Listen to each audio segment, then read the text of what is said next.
합시다. 21세기를 살아가는 우리 현대인들은 결혼을 부정적으로 보는 경향이 그 어느 이전 시대보다도 더 두드러지고 있습니다. 그래서 우리가 생각하는 것보다도 훨씬 더 많은 독신주의자들이 생겨났습니다. 그리고 결혼 무용론자들도 있습니다. 결혼하는 것보다도 결혼하지 않는 것이 더 낫다는 생각이 요즘 젊은이들 사이에 아주 팽배해 있습니다. 이것은 우리나라뿐만 아니라 세계적인 추세가 그렇습니다. 이처럼 오늘날 이 시대는 결혼 제도가 많은 공격을 받고 있습니다. 그렇기 때문에 결혼은 왜 해야 하는 것인지, 결혼 제도는 언제 생겼고 또 왜 생겼는지, 누가 만들었는지에 대해서 우리는 좀 질문을 해볼 필요가 있는 겁니다. 오늘 부분은 바로 이 질문에 대한 성경적 해답을 우리에게 제시해주고 있는 말씀입니다. 우리가 앞서 살펴본 것처럼 하나님께서는 엿새 동안 천지를 창조하실 때마다 그 만드신 피조물을 보시고 하나님 보시기에 좋았더라, 그렇게 말씀하셨습니다. 특별히 우리 인간을 지으시고는 하나님 보시기에 더욱 좋았다라고 말씀합니다. 근데 오늘 본 말씀에 보면 하나님이 보실 때 유일하게 좋지 않았다라고 하는 표현의 말이 나옵니다. 여러분, 무엇이 하나님 보시기에 좋지 않았습니까? 18절 말씀을 다시 한번 보십시오. 여호와 하나님이 이르시되 사람이 혼자 사는 것이 좋지 아니하니. 하나님이 보실 때에 아담이 혼자 사는 것이 별로 좋지 않게 보였던 것입니다. 그렇다면 하나님께서 좋지 않게 보셨다라고 하는 말은 과연 어떤 의미의 말이겠습니까? 간혹 자녀들 가운데에 30대 후반이나 아니면 40대가 넘어가고 또 50 언저리쯤 되는 그런 자녀들이 있는데 아직도 결혼하지 않고 혼자 사는 자녀들을 둔 부모님들이 계실 줄로 압니다. 그러면 그 자녀를 바라보는 부모의 마음이 어떻겠습니까? 가슴이 막 다 들어가는 겁니다. 우리 자녀들도 다른 사람들처럼 결혼해서 아들, 딸 낳고 행복하게 참 잘 살았으면 좋겠는데 왜 우리 자식은 저렇게 혼자 살아야 되는가 걱정이 머리끝까지 올라오게 되는 겁니다. 그러니 그런 자녀를 바라보는 부모님의 마음이 어디 편하고 좋을 리가 있겠습니까? 그렇다면 오늘 본문에서 하나님께서 이런 부모의 마음을 가지고 혼자 사는 아담을 보고 좋지 않게 여기셨던 것이겠습니까? 그렇지는 않습니다. 하나님께서 아담이 혼자 사는 것을 좋지 않게 여겼다라고 하는 말은 아담이 혼자 사는 것이 하나님의 창조 계획과 목적에 어울리지 않았다, 그런 의미의 말을 내포하고 있는 것입니다. 왜냐하면 하나님께서 우리 인간을 창조하신 목적 가운데 하나가 뭔가 하면 이 땅에서 생육하고 번성하여 땅에 충만한 것이 바로 하나님이 우리 인간을 지으신 목적이고 또 의미 가운데 하나였기 때문입니다.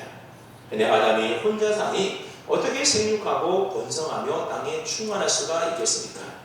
그래서 하나님이 아담을 위하여 어떻게 하십니까? 18절 하반절 말씀에 보면 내가 그를 위하여 돕는 배필을 지으리라 그랬습니다. 혼자 사는 아담을 위해서 내가 돕는 배필을 지어야겠다, 하나님이 그렇게 생각하셨다는 겁니다. 그냥 오늘 본문에 보면 하나님께서 아담을 위하여 돕는 배필을 지어야겠다, 그렇게 생각하시고 말씀하신 후에 어떻게 곧바로 하와를 만들었습니까? 그렇지가 않다는 겁니다. 하나님께서 아담의 돕는 배필인 하와를 만들기 전에 아담에게 아주 중요한 한 가지 일을 시키는데 그 일이 무엇이었습니까? 19절 말씀을 계속해서 보십시오. 19절에 봤더니 여호와 하나님이 그리고 각종 들짐승과 공중의 각종 새를 지으시고 아담이 무엇이나 부르나 보시려고 그것들을 그에게로 이끌어 가시니 아담이 각 생물을 부르는 것이 곧 그 이름이 되었더라 말씀하고 있습니다. 하나님이 아담을 위하여 돕는 배필을 만들기 전에 아담에게 시킨 일이 있었는데 그 시킨 일이 무엇이었다는 겁니까? 하나님이 지으신 가축과 또 각종 들짐승과 공중의 새들을 아담에게로 데리고 와서 그 동물들의 이름을 짓도록 했다는 겁니다. 여기는 굉장히 중요한 의미가 담겨져 있습니다. 히브리 개념에서 이름을 주어준다라고 하는 말의 뜻이 무엇인가 하면 그 대상의 속성과 가치를 꿰뚫어 본다라는 의미가 그 말 속에 담겨져 있습니다. 즉 아담은 하나님이 지으신 각종 들짐승과 가축과 새들을 자세히 관찰해 보는 겁니다. 그래서 그 모양이나 생김새라든지 아니면 특징이나 기질 같은 것들을 보면서 그 동물의 속성과 가치를 파악해서 그에 걸맞는 합당한 이름을 아담이 지어 주었다라고 하는 겁니다. 이건 호랑이, 이건 코끼리, 저건 기린, 이건 토끼 하면서 그 동물의 모양과 특징과 속성을 보면서 아담이 이름을 지어 불렀더니 그것이 그 동물의 이름이 되었다라고 말씀합니다. 네, 여러분, 하나님께서는 왜 아담을 위하여 돕는 배필을 지으리라 그렇게 말씀하셔놓고 이처럼 아담에게 동물을 데리고 와서 그 이름을 짓게 하고 있는 것이겠습니까? 여기에는 아주 중요한 하나님의 의도가 담겨져 있습니다. 여러분, 아담이 동물의 이름을 지어주기 위하여 동물들을 자세히 관찰하면서 아주 중요한 사실을 하나 발견하게 되는데 그게 무엇인지 아십니까? 그 바로 모든 짐승들과 새에게는 다 암수짝이 있다라는 겁니다. 근데 자기만 혼자라는 사실을 동물의 이름을 지으면서 아담이 깨닫게 되었던 겁니다. 그리고 아담이 동물의 이름을 지어주면서 또 하나 깨달은 것이 있었는데 그게 뭔가 하면 그래서 바로 수많은 동물들이 아담 앞에 나왔음에도 불구하고 이 아담의 부족함을 채워줄 만한 돕는 배필이 될 만한 동물이 없었다라는 겁니다. 한번 20절 말씀을 보면 어떻게 끝이 납니까? 아담이 모든 가축과 공중의 새와 들의 모든 짐승에게 이름을 주니라. 그 다음에 보면 아담이 돕는 배필이 없으므로 여전히 아담에게는 돕는 배필이 없었다라는 겁니다. 아담이 모든 동물을 관찰하여 그 특징과 기질과 속성과 가치를 꿰뚫어보고 그리고 나서 자신과 격을 같이 할 만한 돕는 배필이 있나 보았더니 없더라고 하는 겁니다.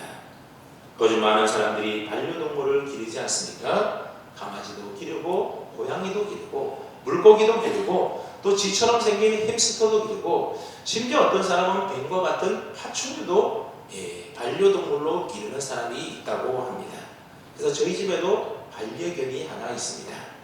아마 반려동물을 키워보신 분들은 아시겠지만 반려동물이 사람에게 주는 위로와 기쁨이 상당합니다. 그래서 혼자 사시는 분들은 집에서 혼자 있으면 말할 일이 거의 없는데 반려동물 때문에 이런저런 말을 하기도 하고 같이 산책도 하면서 그래서 외로움을 덜 타게 된다고 합니다.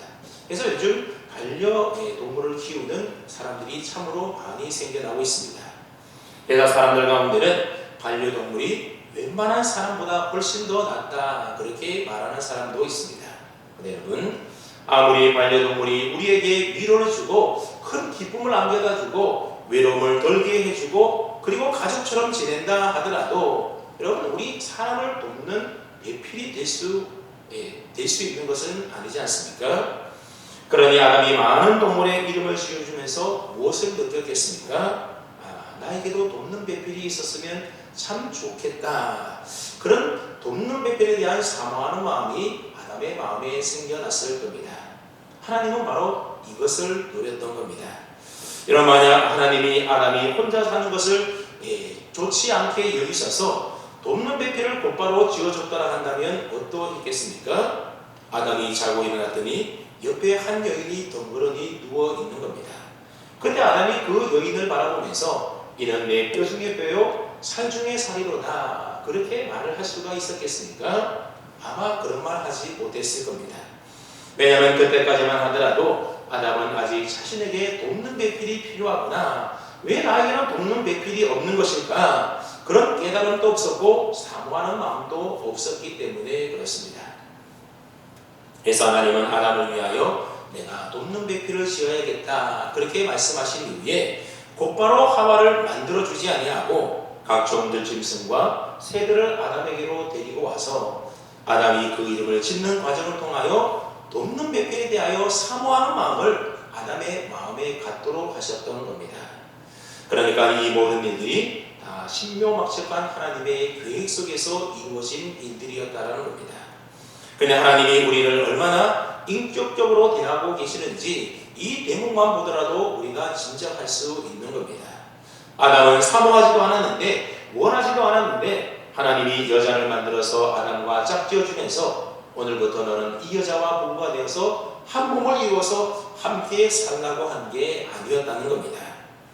하나님은 아담이 자신에게 필요한 것이 무엇인지를 스스로 깨닫게 하시고 사모하는 마음을 불러일으켜 주셔서 나에게만 짝이 없구나, 내게도 나와 격이 맞는 돕는 배필이 있었으면 얼마나 좋을까, 그런 사모하는 마음을 먼저 갖게 해 주셨다는 겁니다. 여러분, 이것이 바로 하나님이 일하시는 방법인 겁니다. 여러분, 하나님은 전지전능하신 하나님이시기 때문에 지금 내게 무엇이 부족하고 내게 필요한 것이 무엇인지를 이미 다 알고 계시는 분이지 않습니까? 여러분, 그렇다고 해서 우리의 부족과 필요한 부분을 하나님이 다 알아서 채워주시는 것은 아니지 않습니까? 하나님은 결단코 그렇게 일을 하지 않는 겁니다. 근데 가끔 어떤 분들은 이런 질문을 하기도 합니다. 하나님은 우리의 머리털까지도 다 세시고 다 아는 분이시고, 그래서 우리가 기도하기도 전에 하나님은 내게 있어야 할 바를 다 아시는 분인데 굳이 그런 하나님께 내가 이런 것 부족하고 내가 이런 것 원합니다, 이런 것 필요합니다, 그러니 하나님이 도와주셔서 좀 주십시오, 그렇게 기도할 필요가 있느냐라고 질문을 합니다. 우리의 필요를 다 알고 계시는 하나님께서 그냥 알아서 우리의 필요를 다 채워주시면 되지 굳이 귀찮게 기도해야 하느냐라는 겁니다. 여러분, 그것은 하나님께서 일하시는 방법을 잘 몰라서 하는 질문인 겁니다. 물론 하나님은 우리의 부족과 우리의 필요를 다 알고 계시는 분이시지만 그 전에 먼저 하나님은 우리의 마음의 중심에 하나님을 사모하는 마음, 그것을 간절히 갖기를 원하는 마음을 우리에게 먼저 갖게 하신다는 겁니다. 왜냐하면 이러한 사모하는 마음이 없으면 하나님이 우리의 필요를 채워주어도 그것에 대한 감사를 모르게 되고 또 은혜를 잊어버리게 되고 그렇게 얻은 것에 대한 귀중함과 소중함을, 가치를 알지 못하게 되는 겁니다. 제가 어릴 때만 하더라도 웬만한 옷은 다 형이 입던 옷을 저는 물려 입었습니다. 그래서 새 옷 한번 입어보는 것이 소원이었는데, 그래서 엄마를 볼 때마다 나도 새 옷 입고 새 옷 좀 사달라고, 새 옷 입고 싶다라고 얼마나 졸고 졸졸 따라다녔는지 모릅니다. 그렇게 해서 겨우 명절 때가 되어서 새 옷을 한 벌 얻어 입게 되었습니다. 그때 그 새 옷이 얼마나 좋았던지 밤에 잘 때도 입고 자고 꼭 안고 자고 그랬던 기억이 있습니다. 네, 여러분, 요즘에는 부모님들이 알아서 자녀들에게 옷을 다 척척 사주다 보니 별로 자녀들이 고마움도 잘 소중함도 모르는 것 같습니다. 오히려 옷 사주고도 자기 마음에 들지 않는다라고 구박받지 않으면 다행인 겁니다. 여러분, 하나님도 마찬가지인 겁니다. 하나님도 내 필요를 다 아시고 내게 무엇이 부족한지를 다 아시고 계시지만 하나님은 우리가 사모하는 마음을 가지고 간절한 소원을 품고 하나님 앞에 나와 기도하기를 원하고 계신다는 겁니다. 여러분, 빌립보서 2장 13절 말씀을 보십시오. 우리 앞에 한번 자막을 띄워줄까요? 나왔나요? 오늘 자막이 안 나오는가요? 빌립보서 2장 13절 말씀을 한번 우리 나와 있는데 함께 읽어보겠습니다. 시작.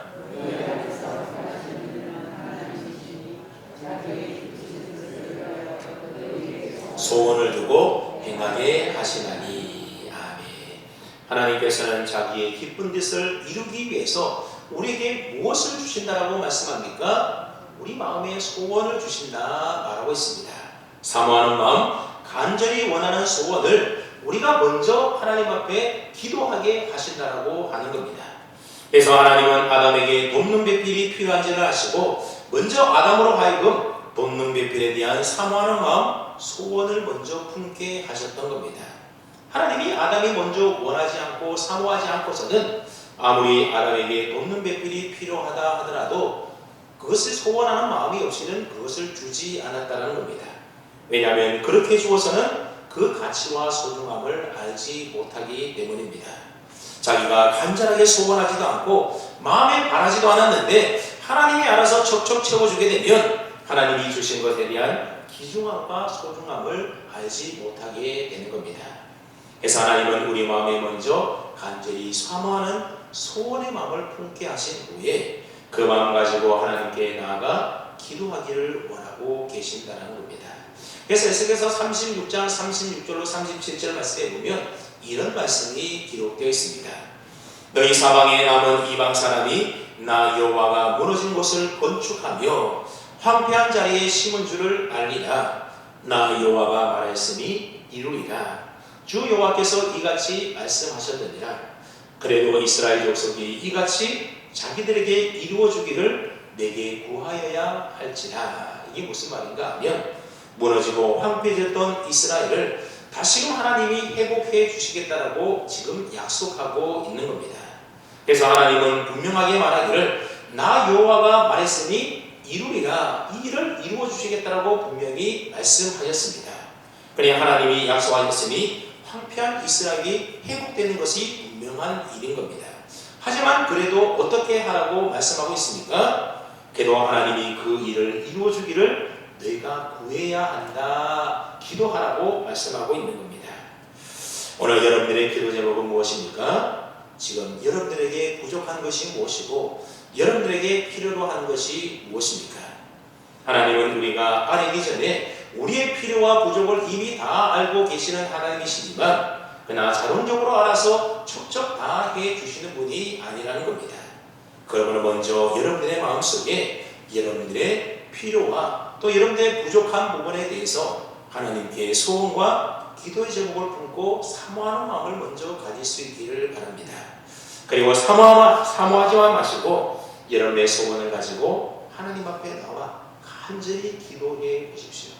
그러면 하나님 우리의 모든 것을 다 알고 계시는 하나님께서 우리의 그 간절한 마음의 소원을 기억하시고 우리의 기도를 다 들어 응답하여 주실 줄로 믿습니다.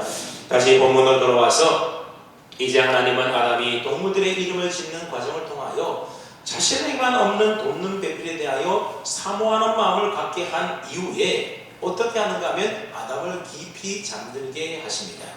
21절과 22절 말씀을 보십시오.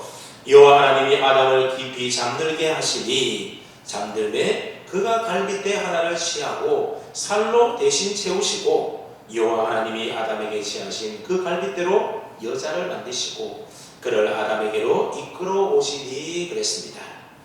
하나님께서는 아담을 돕는 배필인 여자로 만드실 때에 아담처럼 흙으로 빚어서 그 코에 생기를 불어서 여자를 만든 것이 아니었다라는 겁니다. 어떻게 만들었습니까? 아담을 잠들게 한 이후에 아담의 갈빗대를 가지고 하와 여자를 만들었던 겁니다. 근데 여기서 성경에 보면 잠들었다라고 하는 표현의 말이 나오는데 여러분 성경에 보면 어떨 때 잠들었다라고 이야기를 하는가 하면 사람이 죽었을 때에 잠들었다라는 표현을 합니다. 그래서 야이로의 딸이 죽었을 때에 예수님께서는 그를 죽었다 말하지 아니하고 잠들었다, 잠자고 있다 그렇게 말씀하기도 했습니다. 하나님께서 다시 말하면 하나님이 아담을 잠들였다라고 하는 것은 아담을 마치 죽은 것과 같이 한 상태에서 그 갈비를 열어서 여자를 만들어 내셨다라는 의미의 말입니다. 근데 여러분 이 내용은 구속사적으로 볼 때에 아주 중요한 의미를 담고 있는 말씀입니다. 이 모습이 장차 그리스도와 교회의 그림자요 모형이기 때문에 그렇습니다. 지금부터 제가 설명할 테니까 한번 잘 들어보시기를 바랍니다. 21절 말씀에 보면 갈빗대라고 하는 표현이 나오는데 이 갈빗대라는 말이 히브리어 단어로는 첼라라고 하는 단어를 사용하고 있습니다. 근데 구약 히브리 성경을 헬라어로 번역한 70인역 성경에 보게 되면 이 첼라라고 하는 히브리어를 무슨 단어로 번역해 놓았는가 하면 필루람이라고 하는 단어로 번역을 해 놓았습니다.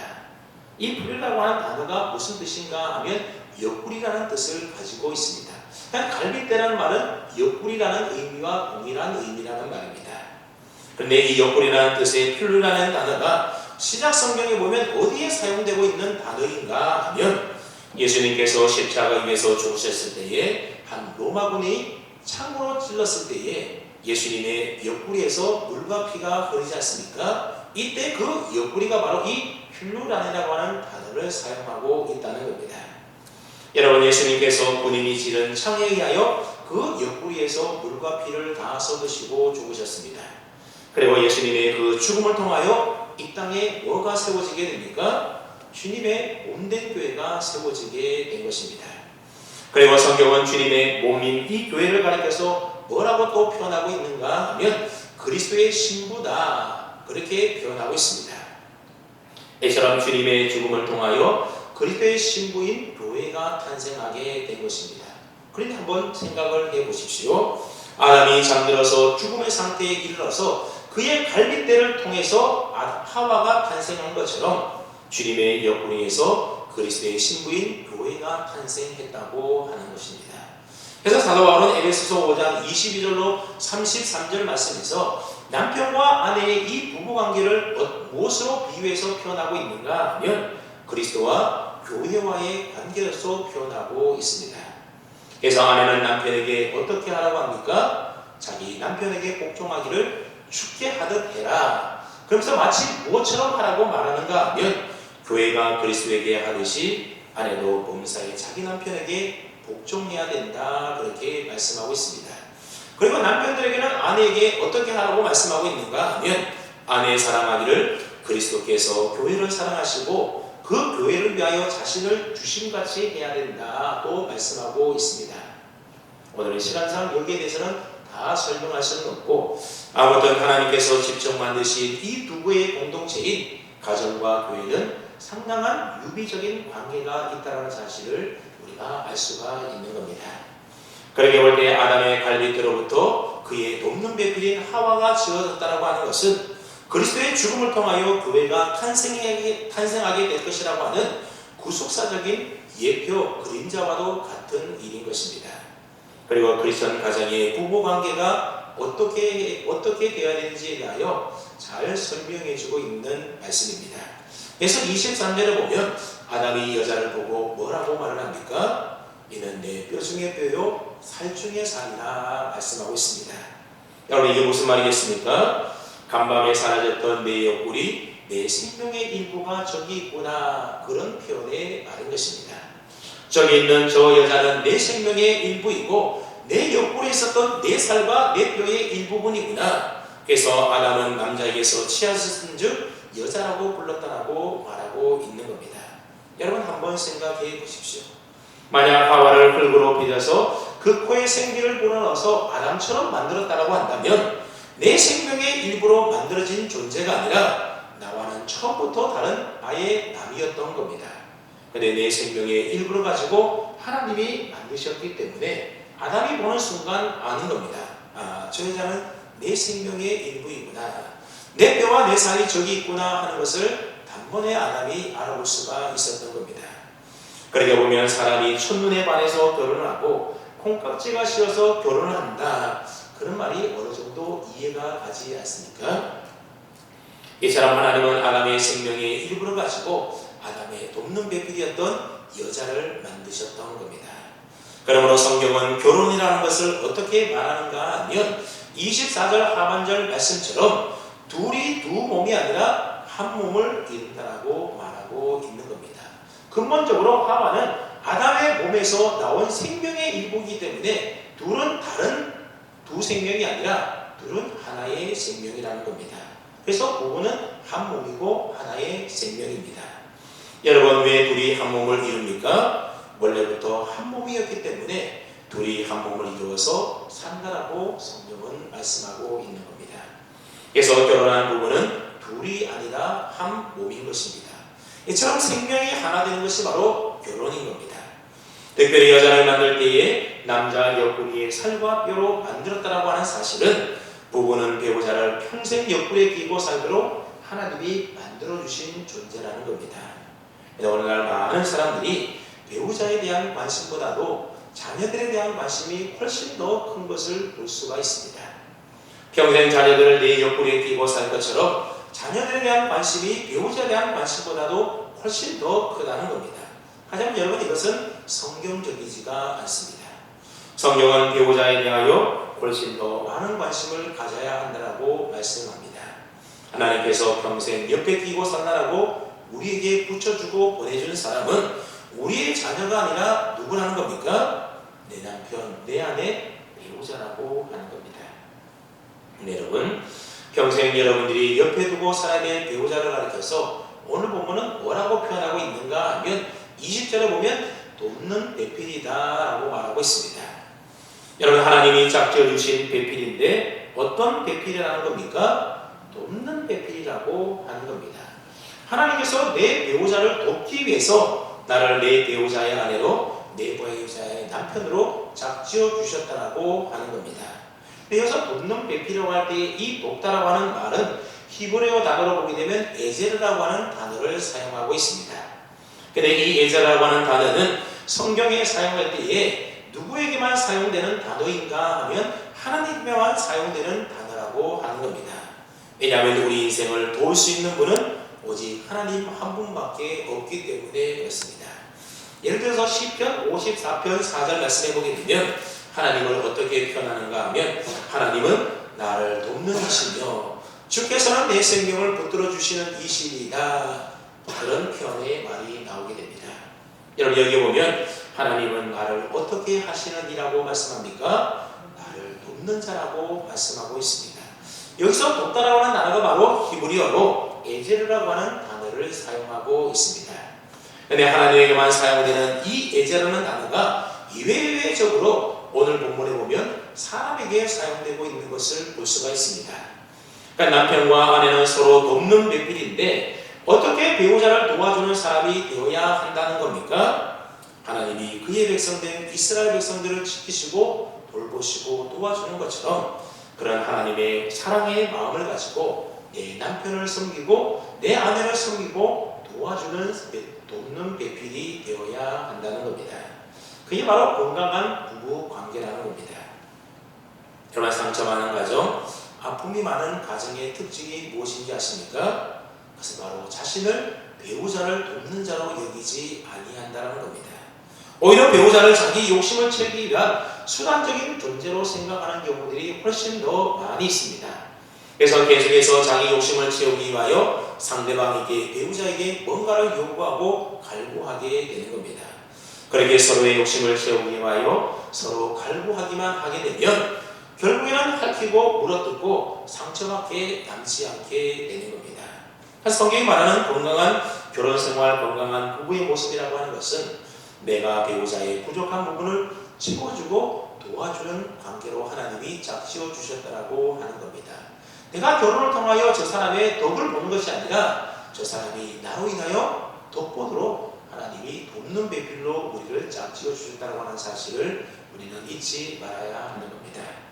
그래서 내가 이 사람의 연약하고 부족한 부분을 도와주고 채워줌으로써 남편을 혹은 아내를 완전하게 만들어주는 조력자의 모습이 바로 건강한 부부의 모습인 겁니다. 그러면 여러분, 결혼이라고 하는 것은 완전한 남자와 완전한 여자가 만나서 하는 게 결혼이 아닌 것입니다. 좀 부족하고 모자라는 사람 둘이 만나서 연합하여 한 몸을 이루어서 완전히 가도록 다듬어가는 것이 바로 결혼 생활이라고 하는 겁니다. 그런데 요즘 젊은이들은 처음부터 완전한 사람, 자신이 꿈꾸는 이상형을 만나서 결혼하기를 기대한다는 겁니다. 외모도 완벽하고 직장도 완벽하고 건강도 학벌도 완벽한 그런 사람과 결혼하기를 꿈꿉니다. 그러다 보니 자꾸 한 해 한 해 나이만 들어가게 되고 결국 결혼이 늦어지게 되고 나중에는 결혼을 하지 못하게 되는 겁니다. 근데 여러분, 과연 내가 꿈꾸고 바라는 나의 이상형에 딱 맞는 배우자가 과연 이 세상에 있겠습니까? 그런 배우자는 없다고 봅니다. 그런 배우자인 줄로 알고 막상 결혼을 해보면 어떻습니까? 내가 속아서 결혼했구나 금세 알게 되는 겁니다. 근데 여러분, 상대방만 속인 것이 아니라 사실 나도 감추고 속이지 않았습니까?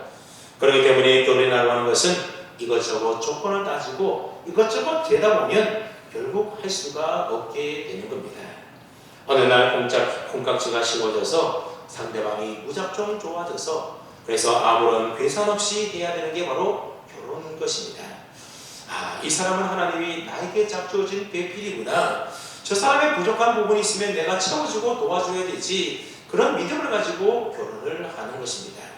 그래서 배우자의 부족함을 서로 도와줌으로써 함께 성장해가고 함께 완성되어져 가는 것을 경험하게 되는 것이 바로 결혼 생활인 것입니다.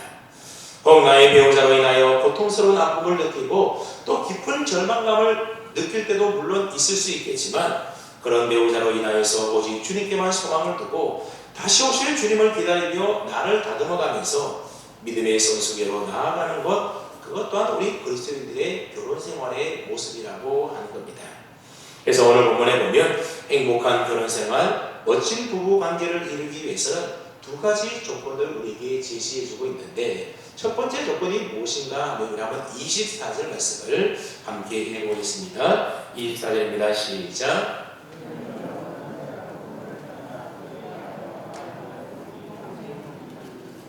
행복한 결혼 생활의 첫 번째 조건이 뭔가 하면 떠나야 한다는 겁니다. 부모를 떠나라고 하는 것은 부모로부터 육체적으로, 정신적으로, 경제적으로 독립하라는 의미의 말입니다. 결혼한 이후에도 부모에게 의존하는 생활을 해서는 안 되고, 결혼하면 모든 인생의 문제들을 부부가 함께 힘을 합쳐서 그 문제들을 헤쳐나가야 하는 겁니다. 근데 가끔 보면 결혼한 이후에도 무슨 일만 생기면 부부가 함께 그 문제를 해결하기보다는 엄마한테 쭉 달려가서 엄마 하면서 안기면서 엄마가 시킨 대로 하는 그런 마마보이가 되어서는 안 된다는 겁니다. 또 어떤 분들은 부부싸움을 한 이후에 친정에 쫓아가서 한참 동안 있다가 돌아오는 경우도 있는데, 그런 경우도 바람직하지 않는 겁니다.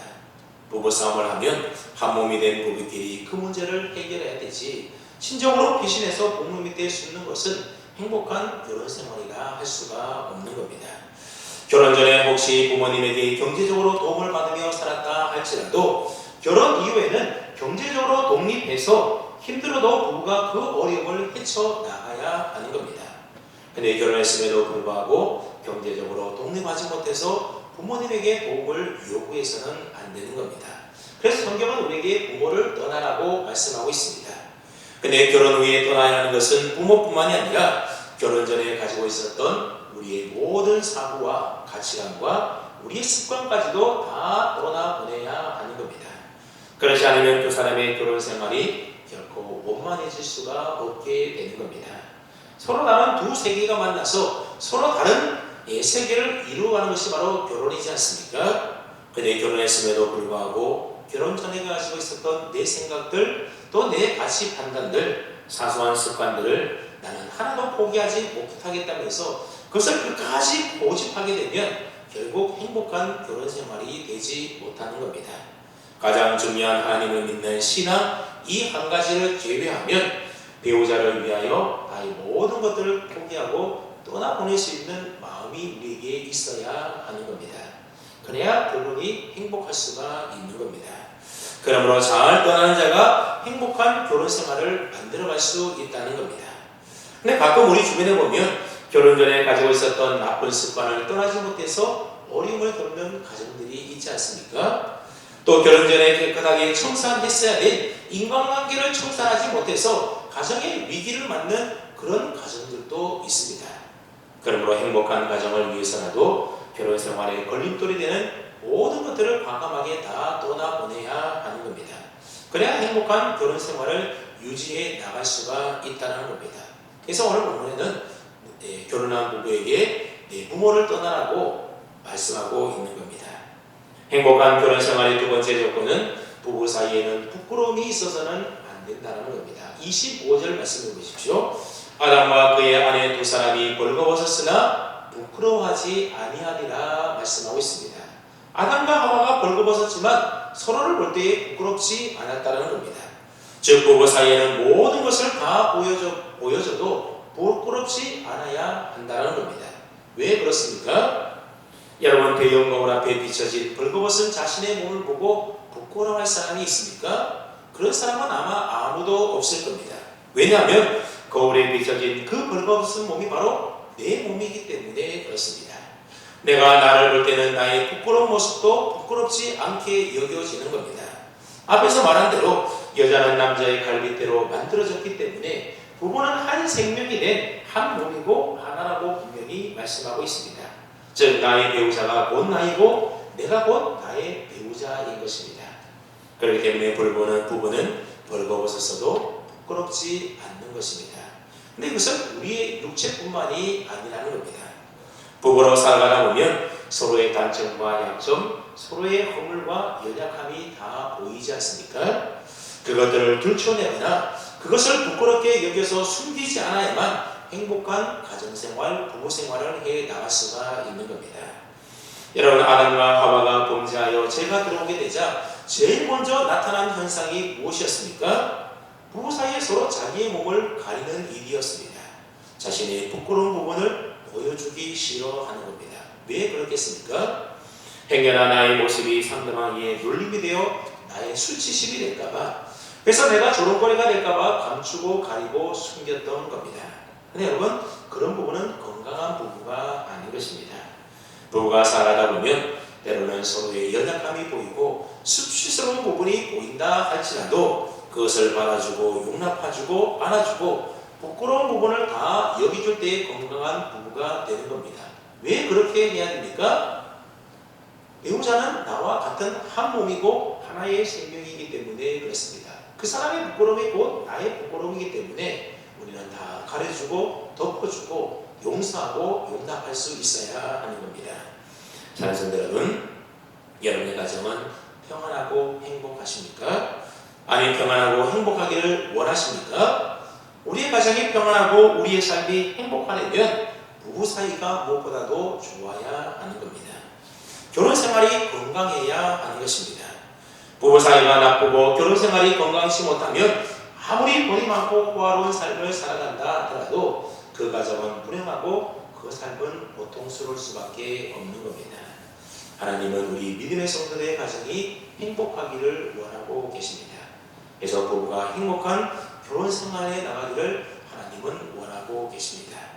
그러므로 여러분의 배우자를 평생 내 옆구리에 끼고 살아갈 존재로 하나님이 짝지어 주셨다는 사실을 알고 여러분의 배우자를 소중하고 귀하게 여기면서 돕는 배필로 살아갈 수 있기를 바랍니다.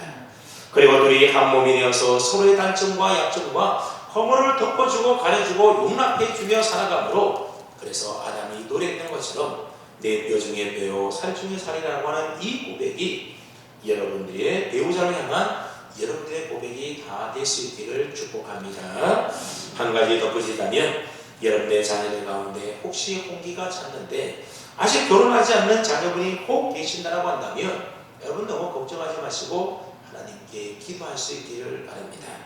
하나님께서 우리 자녀들 마음에 결혼에 대해서 또 배우자에 대해서 사모하는 마음을 좀 불어넣어 달라고, 마음의 소원을 갖게 해달라고 간절히 기도해 보십시오.